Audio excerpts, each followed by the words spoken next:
नमस्कार, मैं Nancy Rawat the Bharat में आपका स्वागत है। पेश आज के मुख्य समाचार। गुजरात चुनाव को लेकर पीएम आवास पर हुई मैराथन मीटिंग। जीएन साईबाबा को बरी करने के फैसले के खिलाफ आज सुप्रीम कोर्ट में होगी सुनवाई।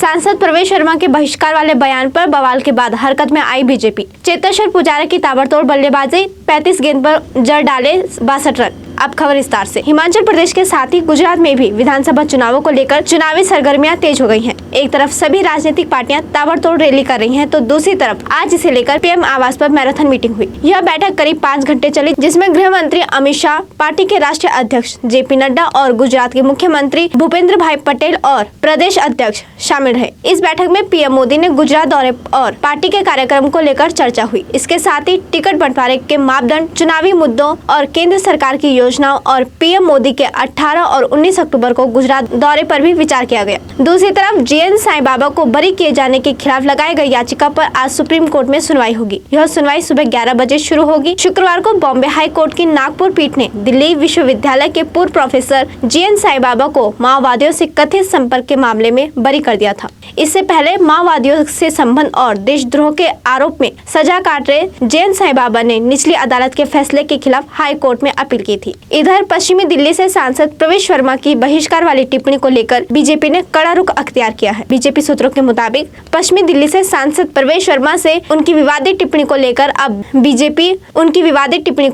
बीजेपी नेतृत्व ने स्पष्टीकरण मांगा है। पिछले सप्ताह दिल्ली में विश्व हिंदू परिषद की स्थायी इकाई और अन्य संगठनों ने एक विराट हिंदू सभा का आयोजन किया था। इस सभा में वर्मा ने इन लोगों के पूर्ण बहिष्कार का आह्वान किया था। दूसरी तरफ कांग्रेस की भारत जोड़ो यात्रा जारी है। इस बीच कर्नाटक के बेलारी में शनिवार को कांग्रेस की बड़ी रैली होने जा रही है। कांग्रेस की भारत जोड़ो यात्रा 1000 किलोमीटर की दूरी तय कर चुकी है। राहुल गांधी भारत जोड़ो यात्रा में करीब 1000 किलोमीटर का सफर तय करने के बाद शनिवार को बेलारी में एक विशाल रैली को संबोधित करेंगे। कांग्रेस की भारत जोड़ो यात्रा 7 सितंबर को शुरू हुई थी और शनिवार को यात्रा का 38वां दिन था। भारत जोड़ो यात्रा में राहुल गांधी सहित पार्टी के अन्य नेताओं को कुल 3570 किलोमीटर की दूरी तय करनी है। इधर रूस और यूक्रेन के बीच लगातार जंग जारी है। रूसी सैनिकों से मुकाबले के लिए यूक्रेन लगातार अमेरिका से आधुनिक हथियारों की मांग कर रहा है। स्टेट डिपार्टमेंट और पेंटागन ने शुक्रवार को घोषणा की है कि संयुक्त राज्य अमेरिका यूक्रेन को अतिरिक्त $725 मिलियन की सैन्य सहायता भेजेगा। अमेरिकी राष्ट्रपति जो बाइडेन ने 14 अक्टूबर को एक ज्ञापन में यूक्रेन को सहायता देने की घोषणा की। पैकेज में युद्ध सामग्री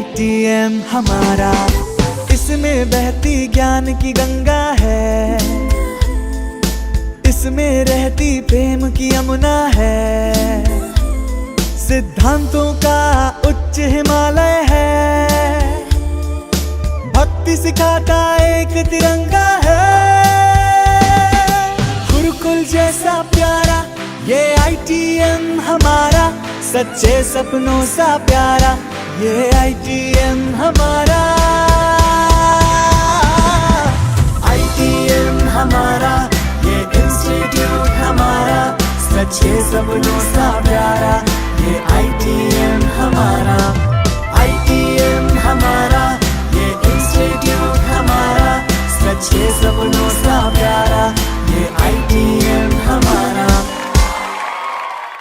ब्रेक के बाद एक बार फिर से खबरों में आपका स्वागत है। उत्तरी तुर्की में एक कोयला खदान में विस्फोट की खबर सामने आई है। विस्फोट में 22 लोगों की मौत की सूचना मिली है। इसी के साथ दर्जनों लोग घायल हुए हैं। मीडिया रिपोर्ट के मुताबिक तुर्की के स्वास्थ्य मंत्री ने कहा है कि उत्तरी तुर्की में एक कोयला खदान के अंदर विस्फोट में कम से कम 22 लोगों की मौत हो गई है। उन्होंने कहा कि बचाव दल खदान के अंदर फंसे लोगों को बाहर सतह पर लाने की कोशिश कर रहे हैं।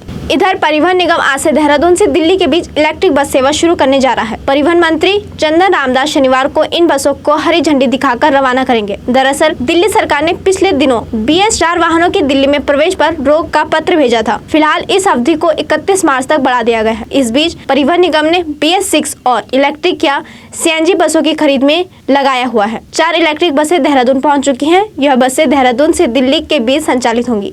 परिवहन निगम के अधिकारियों के मुताबिक यह बसें पूरी तरह से इलेक्ट्रिक है। इधर मानसून के चलते 30 जून को कॉर्बेट पार्क के बिजरानी, गार्जिया, दुर्गा देवी, ढिकाला जोन को पर्यटकों के लिए बंद कर दिया गया था। अब फिर से कॉर्बेट के बिजरानी में सैलानी जंगल सफारी का लुत्फ उठाते हुए दिखेंगे। आज सुबह 6 बजे से सैलानी बिजरानी गेट से जंगल सफारी करेंगे। बारिश से खराब हुई सड़कों को ठीक करने के बाद कॉर्बेट पार्क प्रशासन बिजरानी गेट को खोल रहा है। पार्क प्रशासन की ओर से सभी तैयारियां पूरी कर ली गई हैं। बिजरानी जोन के साथ साथ झिन्ना और ढेला को भी शनिवार से नाइट स्टे शुरू हो रहा है। दूसरी तरफ चेतेश्वर पुजारा आमतौर पर धीमी बल्लेबाजी के लिए जाने जाते हैं। यही कारण है कि न तो वे आईपीएल में खेलते नजर आते हैं, न ही टीम इंडिया की वनडे और टी20 टीम में खिलाई देते हैं।